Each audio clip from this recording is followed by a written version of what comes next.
Interviene a continuación Jorge Jurado.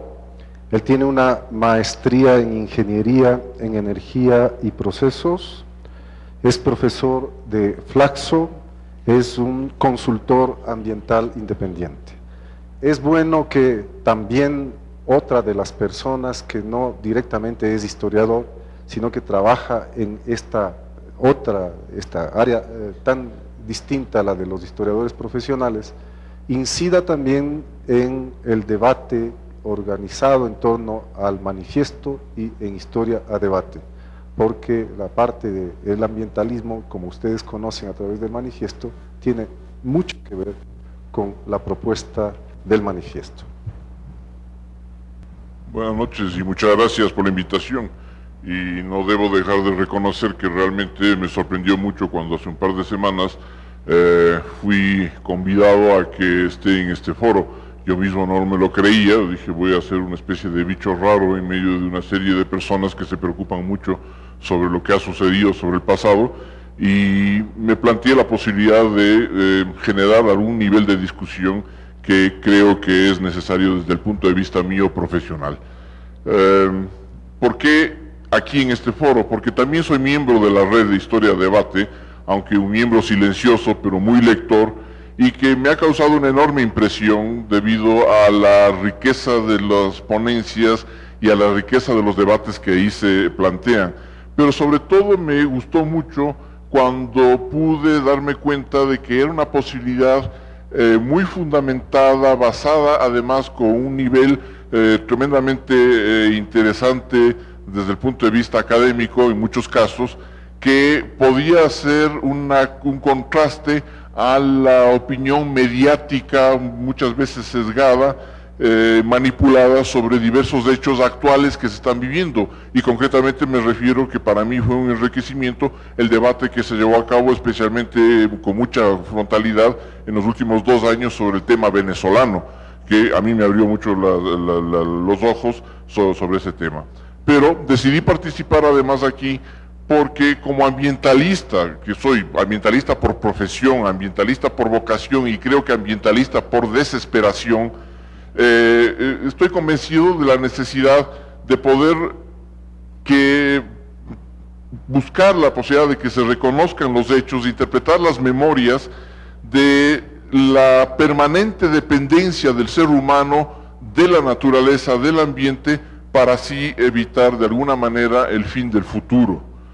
Y en este campo quiero yo entonces aprovechar esta oportunidad para proponer un par de cosas, para que la historia de alguna manera no sea aquella historia que conocí yo en el colegio y que después me preocupó mucho y la aprendí de una manera ya muy propia gracias a una serie de corrientes, especialmente la corriente marxista, pero que de alguna manera no fue suficiente. Y lo que voy a plantear simplemente quizá un aporte de cómo querría ver la historia yo en el futuro. Concretamente, yo creo que hay un tema que no está tratado, ya se lo ha dicho de alguna manera aquí, y quisiera profundizarlo, y es una historia ambiental, pero no una historia natural que quizá pueda ser confundida, no, la historia de la interrelación concretamente entre el ser humano, las actividades que éste ha venido realizando desde que existe como tal, y todo el proceso de su desarrollo, todo el crecimiento especialmente económico, todo el impacto que va causando y va generando en esta naturaleza que nos rodea, en este ambiente que nos rodea. Entonces yo creo que debe haber una preocupación ya no solamente empírica, sino realmente desde un punto de vista formal, académico, para incorporar estas variables, esta variable al menos, dentro de una discusión mucho más estructurada, porque es algo que nos estamos olvidando.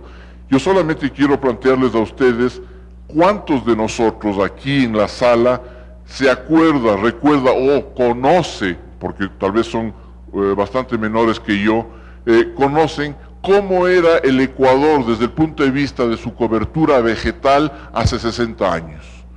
Existen estudios que para suerte ya se han hecho, concretamente en el año 1999 por la Universidad de Oklahoma, en Estados Unidos y con apoyo de algunos biólogos eminentes aquí en el país, que demuestran que hace 60 años este país, especialmente la costa, la franja del litoral de este país, todavía tenía cobertura vegetal natural, que es parte de toda esta franja de altísima biodiversidad que viene desde el Chocó, desde el tapón de Darién en Panamá, atraviesa toda la franja costera colombiana y del Pacífico y llegaba hasta la cuenca baja del Guayas. Con una comparación que se hace respecto a través de un mapeo y de uso de sistemas de información geográfica, hoy en día podemos ver que esto desapareció totalmente. Totalmente. Este bosque fue intervenido y no existe más. Bien, en su lugar existen cultivos y cultivos intensivos de mucha índole, de muchas especies. La pregunta simplemente habría que hacer es, ¿de qué le sirvió al Ecuador eso? Porque hoy en día creo que somos más pobres, creo que somos más dependientes, creo que estamos en una peor situación que hace 60 años en términos globales. Si bien ha habido cierto desarrollo, cierto crecimiento en otros campos, pero en general la situación de progreso del bienestar humano no ha cambiado. Entonces, ese sería un caso. Por otro lado, me alegro mucho haber escuchado aquí a mi colega de panel respecto del tema de los términos. No quiero intrometerme en el tema de la lingüística, ni mucho menos, pero simplemente hablar de la terminología. Y creo que esto es fundamental también desde el punto de vista ambiental y desde el punto de vista de la historia. Solamente tomando en cuenta lo siguiente: a través de una manipulación bastante perversa de la terminología, que trata de alguna manera de hacer justificar y hacer más aceptable todo lo que yo llamaría como la mercantilización del desarrollo. Por ejemplo, hoy en día ya es muy potable escuchar lo siguiente: aquello de capital natural, aquello de capital humano y aquello de capital social. Capital humano, por no hablar concretamente de las necesidades de educación, de salud, de bienestar y demás. Capital social o gasto social, por no hablar de aspectos que son implícitos, intrínsecos a lo que es asistencia y solidaridad. Y capital natural a lo que significa la creación natural a través de miles de millones de años y que significa el sustento de vida de la humanidad. Entonces, a través de estos eufemismos, a través de estos cambios terminológicos, estamos trastocando totalmente el sentido mismo del conocimiento para tener una posibilidad de manipulación mucho más grande de cierto tipo de fines y objetivos que no se quieren explicitar porque realmente este tipo de ideologías son altamente vergonzantes. También quisiera mencionar lo siguiente, y es el tema de la ausencia de un análisis integral e interrelacionador. Y creo que esto es un fundamento muy interesante que debería ser abordado por la historia. Tengo la impresión de que no se interrelacionan concretamente todo lo que nos da la naturaleza y cómo hemos ido cambiando. Simplemente se enfocan ciertos elementos muy particulares, y en términos generales, ya a términos de uso popular, de uso común, ¿qué es lo que sucede hoy en día? Creemos, a través de estas terminologías cambiadas, creemos, por ejemplo, de que la riqueza es un producto directo de la naturaleza, y nos olvidamos la intervención del ser humano en la generación de riqueza. Es más o menos lo mismo que se pensaba en las épocas de la conquista, cuando se creía que la riqueza era el producto del saqueo, o debía ser el producto del saqueo.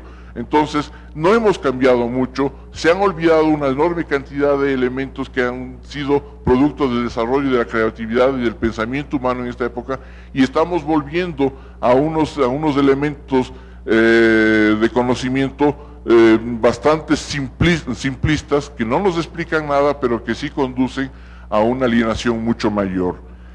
Por lo tanto, y para terminar, realmente abogo por una historia que tome en consideración al ser humano principalmente, a su entorno natural y construido, a los recursos naturales de los que depende el ser humano y a las actividades que desarrolla, vinculando todos estos elementos, pero no aislándolos, y analizados por personas que, lejos de ser supuestamente imparciales y objetivos, tomen partido por un desarrollo integral de la humanidad. Gracias.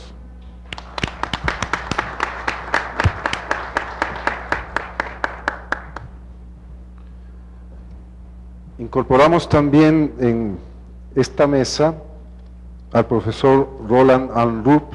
Él es un historiador sueco, profesor de la Universidad Uppsala y actualmente profesor visitante en la Universidad Andina Simón Bolívar. Una conferencia, mejor dicho, un concierto, ¿no es cierto? Un concierto bellísimo, con música indígena, andina, con son cubano. Y cuando regresé hacia mi casa, me encontré con que todo un sector estaba cerrado. ¿Por qué? Porque la Embajada de Estados Unidos ofrecía una cena celebrando la subordinación del palacio y del palacio al imperialismo yanqui. Bueno, el policía que cumplió sus órdenes, muy simpático, me cerró el paso y comentó al mismo tiempo: se creen dueños del mundo. Y en un mundo así, uno no puede leer sin simpatía, sin gran simpatía, un manifiesto como el manifiesto de 2001 de Historia a Debate, con su compromiso con los movimientos antiimperialistas en el variante, digamos, de resistencia contra la globalización en su variante imperialista.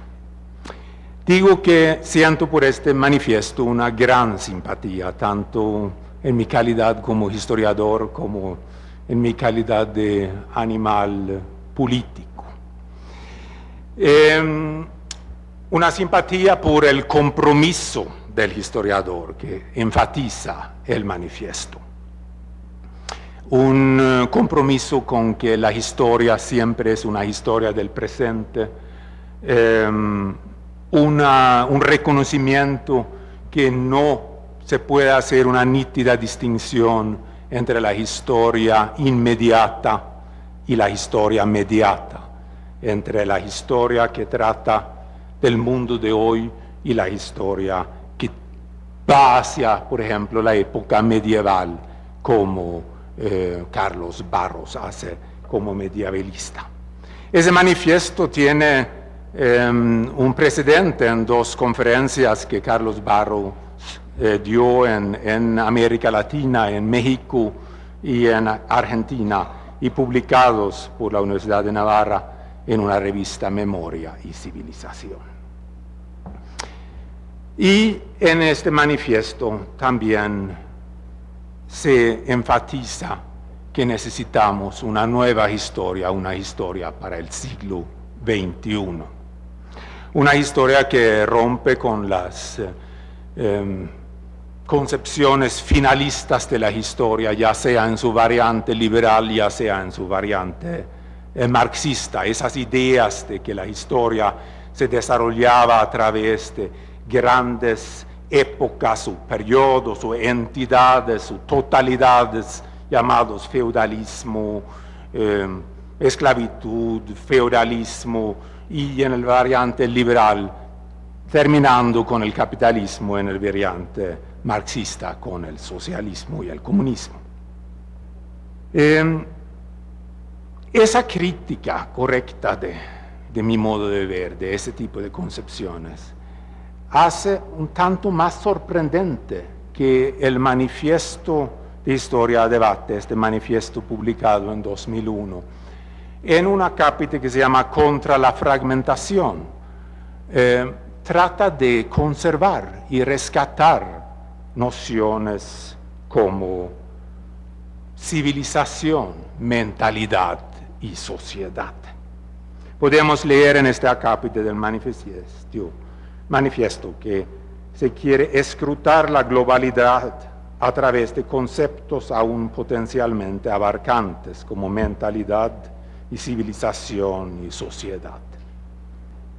¿Cuál es el problema con estas palabras? Bueno, no hay problemas como palabras.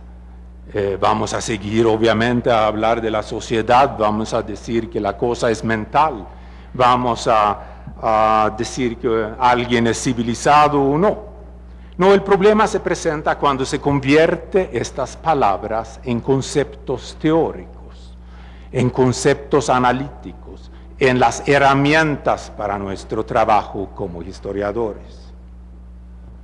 Porque la noción de sociedad implica muy a menudo una idea de un todo coherente con ciertas determinaciones, con cierto centro y con cierta causalidad inscrita.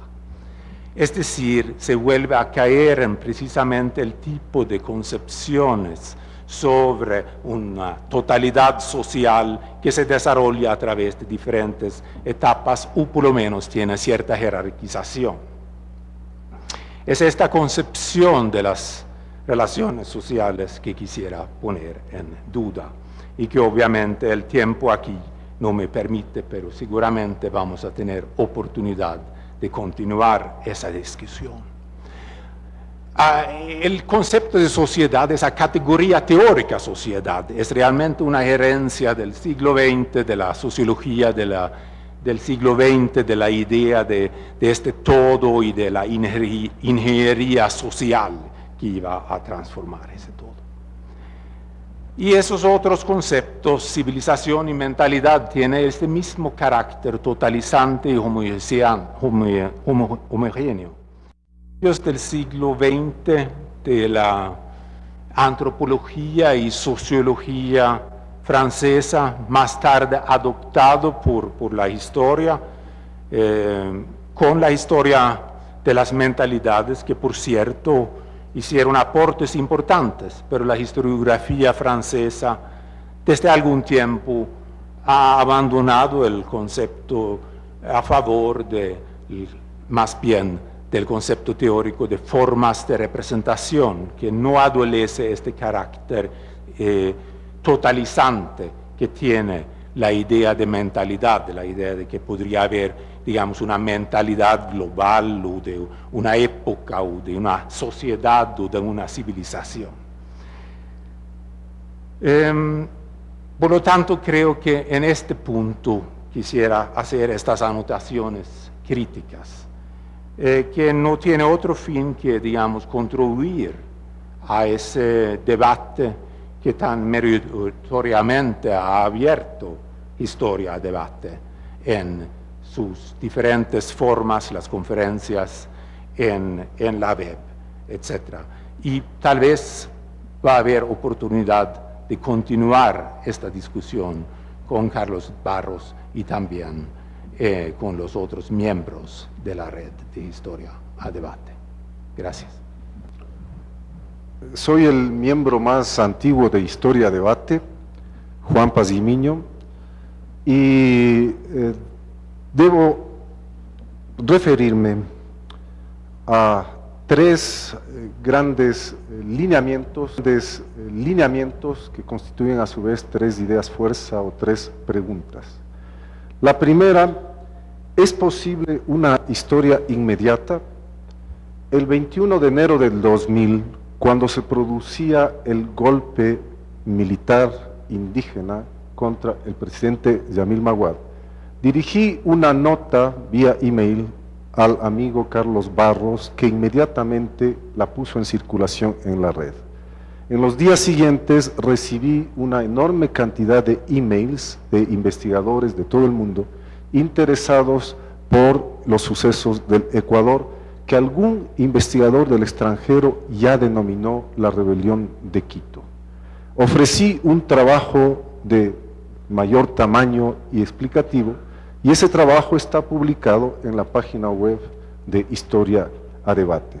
Con ello se inició, al menos para la red, esto que Carlos ha bautizado como historia inmediata, y responde a la inquietud del historiador que viendo los acontecimientos de ese momento, tiene la necesidad no solo de explicarlos, de comprenderlos, sino también de comunicarlos. No es necesario debatir mucho si es que es o no posible la historia inmediata, está allí, se la puede hacer y se la ofreció al mundo sobre la base de la experiencia de la Revolución de Quito del 21 de enero del 2000. En segundo lugar, ¿es la historia el estudio del pasado? Hasta hace algún tiempo atrás, escribía una crónica semanal en uno de los periódicos del Ecuador. En alguna oportunidad, exactamente el año pasado, se me dio a conocer que debía escribir de historia, del pasado, porque mi crónica combinaba elementos del pasado para dar referencia y dar una explicación o dar un contexto o hacer alguna vinculación con el presente. Y entonces, en esa columna, vinculaba realmente pasado y presente. Esta intervención un poco sorpresiva de pedirme que escriba de historia, es decir, del pasado, me llamó mucho la atención, porque además se me indicó que no debía hacer opinión sobre el presente, porque eso corresponde a otros miembros del staff que debían escribir. Naturalmente yo rechacé esa postura y entonces no he vuelto a escribir más. He escrito en otros sitios. Pero esta anécdota simplemente me lleva al planteamiento de que historia no es, por tanto, el pasado conforme se lo entiende en la sociedad, se lo entiende incluso en la vida cultural, sino que hay que hacer el esfuerzo de entender a la historia del presente sobre la base, sin duda alguna, de fundamentos del pasado, pero la historia del presente es una de las partes de la comprensión o es uno de los momentos de comprensión de lo que ocurre en nuestros días y también allí podemos entender posibilidades de desarrollo del futuro. Y una tercera línea, el compromiso del historiador. Realmente, pensando en el compromiso que puede tener un historiador, hay el desafío de o adoptar una posición político-partidista abierta, o mejor, construir un tipo de interpretación que permita a su vez hacer desafíos al respecto de la historia. Y en ese ámbito, yo creo que la experiencia histórica de América Latina es posible rescatarla también para incidir en la vida de la política, de la cultura, de la historia y de la sociedad del futuro, con el desarrollo de nuevos conceptos, nuevas categorías, sin duda las nuevas formas de interpretación y los nuevos paradigmas que Historia y el Manifiesto de Historia Debate propone. Y en esa línea propongo, como lo he planteado en el último de mis libros, el concepto de deuda histórica para América Latina. Supone que nosotros debemos reclamar por el daño emergente, el lucro cesante, reparaciones internas e internacionales por la deuda ecológica, por la destrucción no solo del patrimonio, sino por el saqueo del patrimonio. Un reclamo relativo, por ejemplo, a piezas arqueológicas, a los documentos históricos, un reclamo relativo a la remuneración históricamente debida y acumulada por la vigencia de sistemas de opresión como el concertaje o por las devaluaciones monetarias en la época de los gobiernos constitucionales. Una deuda histórica que implica replantear el concepto de propiedad intelectual para asimilar el concepto de propiedad cultural en la que se incluiría, por ejemplo, los conocimientos que nuestros indígenas de la región andina han tenido durante tanto tiempo y que sirven para plantear entonces eso como referente de lo que es nuestra propiedad intelectual contrapuesta al concepto de propiedad intelectual que se plantea en la Organización Mundial de Comercio o en el Tratado de Libre Comercio. En fin, un concepto que permita que también los desniveles en el flujo de valor, tanto interno como externo, permita calcularse matemáticamente como para saber en cuánto nos están realmente explotando, tanto internamente como externamente. Así es que, sobre la base de la problemática del manifiesto, podemos hablar de que es posible una historia inmediata, que la historia no es el estudio del pasado por el pasado, tiene y puede vincularse y debe hacerse con el presente, y que el compromiso del historiador, académicamente hablando, permite plantear conceptos alternativos como el de deuda histórica, que hace referencia al mundo internacional y también al mundo interno. Muchas gracias. Vamos a dar paso entonces al compañero Carlos Barros, quien ha venido desde España, el creador, coordinador, y me disculpará Carlos que yo lo diga así, el que maneja y es el eje de Historia a Debate, y es el único privilegiado entre todos nosotros de poder extenderse más allá de los 7 minutos. Bueno, muchas gracias. Ya sé que estáis cansados, a mí me toca siempre al final y espero ser capaz de reavivaros y de que vuestro ánimo, que hagamos un esfuerzo más. Yo manejo Historia de Debate, pero a fin de facilitar la participación de todos. Todas las intervenciones me han parecido magníficas, pero la de Carlos Freile particularmente entrañable, se lo agradecí ahora privadamente y ahora lo hago públicamente porque ha comprendido el sentido de nuestra red y el sentido de nuestro proyecto. En su círculo más amplio, un foro libre de historiadores. Hace muchos años un colega y amigo me decía, mira Carlos, de mi universidad me decía, mira Carlos, eso de democracia y academia son cosas incompatibles. Y yo no entendía, porque ¿cómo puede ser eso? Si vivimos en regímenes democráticos, tiene que haber lo que Carlos Freile decía, una democracia académica, en este caso, Historia de Debate, a vuestro, ¿cómo decís aquí? A vuestra orden, ¿no? ¿Sí? ¿No? ¿Cómo es? A sus órdenes, a vuestra orden, como decís. Cuando pues, se pregunta algo, dice a vuestras órdenes. En fin, a sus órdenes. Muy militar, pero correcto en este caso también. Yo una vez más, de verdad, con toda sinceridad, agradecer a la institución que nos acoge. Esta mesa tiene una doble composición, miembros diversos, como es Historia de Debate y como es nuestra profesión, de la lista Historia de Debate, y el área de Historia de la Universidad Andina, encabezada por Enrique Ayala, que además es, que lo disfrute muchos años en la Universidad Andina, un reconocido historiador. Y ahora me he dado cuenta, ya en las conversaciones que hemos mantenido, sobre todo con Guillermo, ¿no? Ya me he dado cuenta que esto es como el camino de Santiago, ¿no? Que vamos caminando y encontramos otros y marchamos juntos, pero todos vamos en la misma dirección, todos estamos en la misma barca. Y las preocupaciones que Enrique Ayala, con las que inició este panel, como decís vosotros, esta mesa redonda, pues son las que llevaron a constituir Historia de Debate. Y son las preocupaciones también de la Universidad Andina, que él encabeza desde hace ya 11 años. La historia, no tenía razón Fukuyama, no solo continúa, sino que acelera. ¿Qué hacemos como agentes históricos? Y lo que a nosotros nos compete, ¿qué hacemos como historiadores? Historia de Debate ha prestado el marco para debatirlo y otro de mis manejos es presionar para que se lleguen a consensos y facilitar esa combinación entre disenso y consenso para ofrecer